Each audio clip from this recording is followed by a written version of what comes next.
We're here with Stephanie Bruno, author of New Orleans Streets, A Walker's Guide to Neighborhood Architecture. Stephanie, tell us what inspired you to write this book? Well, I'm a lifelong New Orleanian. I've spent a lot of time walking the streets in various neighborhoods. I like to walk, I like to explore.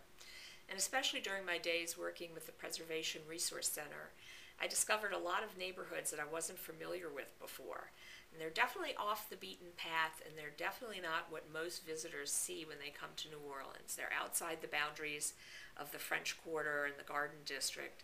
And I was taken by the beauty and the individuality of these neighborhoods and thought that I wanted to share that with other people. What is your background?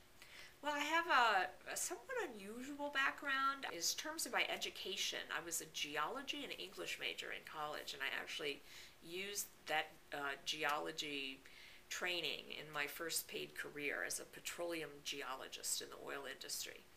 And even though that doesn't sound like preparation for being able to do a good job being an architectural historian, in some ways it really was, because being a scientist of any kind hones your powers of observation and gives you the ability or sharpens your ability to be able to analyze things that you see and come up with an explanation for it.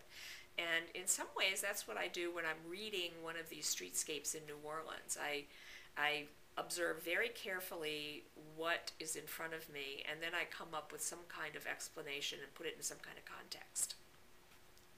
After I was a geologist, I decided to make a career change, and I felt, being a native New Orleanian, I wanted to do something that was more critically involved with advancing the future and the well-being of the city. And I was able to snag a job being the publicity director for Gallery I.O., run by Thomas Mann, who is a very popular contemporary jeweler, and also at the Contemporary Art Center.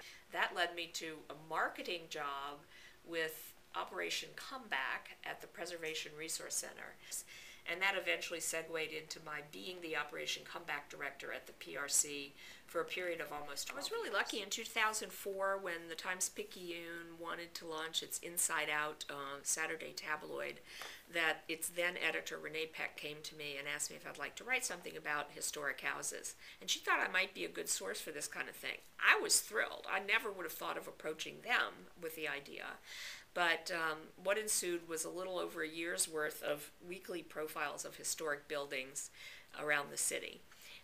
Then came Hurricane Katrina, and we, meaning we, the Inside Out staff and contributing writers, weren't too sure exactly what to pick up or how to get back in the saddle after the storm. You know, we were showing the interiors of glamorous houses with silk draperies and so forth right away.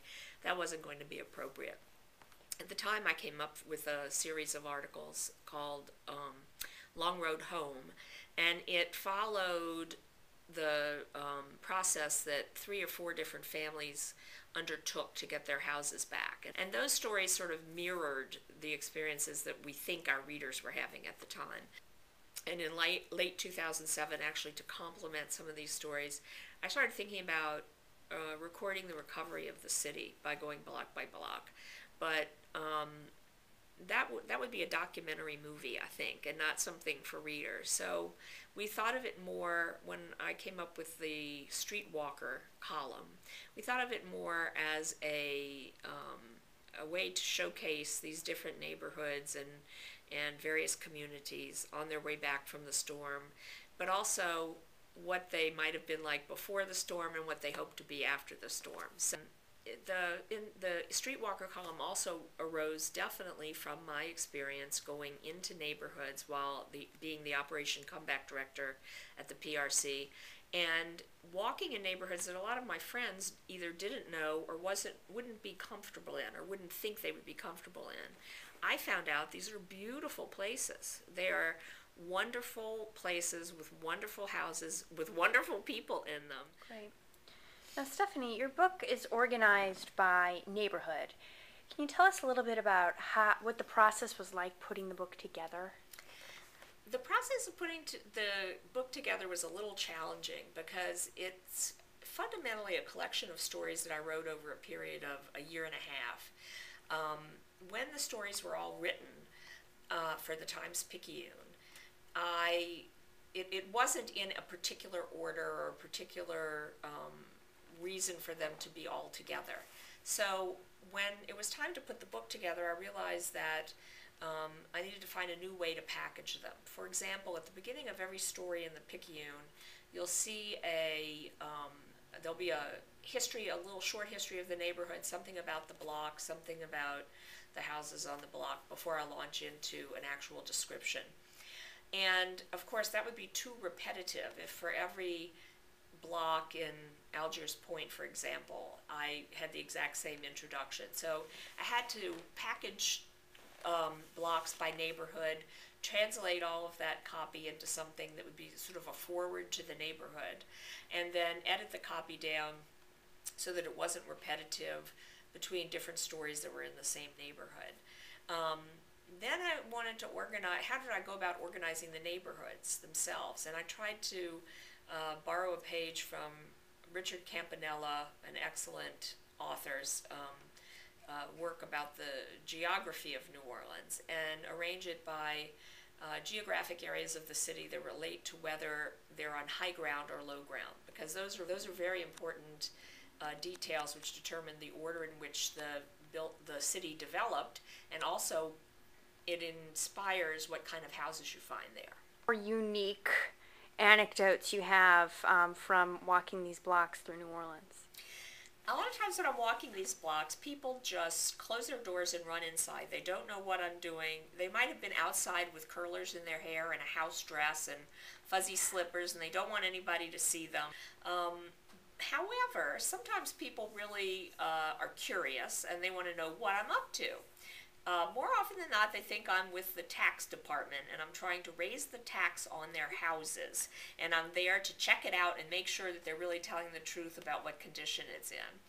And then some folks are very gregarious and they want to welcome me to the neighborhood and tell me everything they ever knew about all of their neighbors. What do you hope that the publication of this book will accomplish? Well, I hope that the publication of the book helps people see the city of New Orleans the way that I see it. And that is perhaps different than the perspective that you get on the city when you're in a car, to begin with, and when you're traveling only the main thoroughfares. A lot of people are uncomfortable with or in a hurry to get somewhere, so they just won't take a little detour and see what's down the side street. But the experience of the city is so much richer if you take the time to do that sometime and to get out and walk the sidewalk. The reason I think that the sidewalk is an especially valuable perspective for seeing the city is that so much of the city was built before cars were prevalent, and they were built by people who expected to be able to see their creations from the sidewalk, or maybe at most from a buggy passing slowly by. But the angle that you look at buildings and fences and gardens and the things that people leave on their front porches, the intimacy of the experience is something that is not possible if you're driving by. I would like people to explore the city outside of the boundaries of the neighborhoods they're already comfortable with. I'd like them to drive down the streets they're not that familiar with in neighborhoods that they already know. I'd like them just to get outside of maybe just their regular groove of where they go in the city and take it in. And if they have to do that in a car, drive slowly. I don't care who honks at you, but just try to soak it up, because every neighborhood, every block and street has a very, very different feel and has an identity that's all its own. And it can only be appreciated if you shut out some of the outside stimuli and focus on it.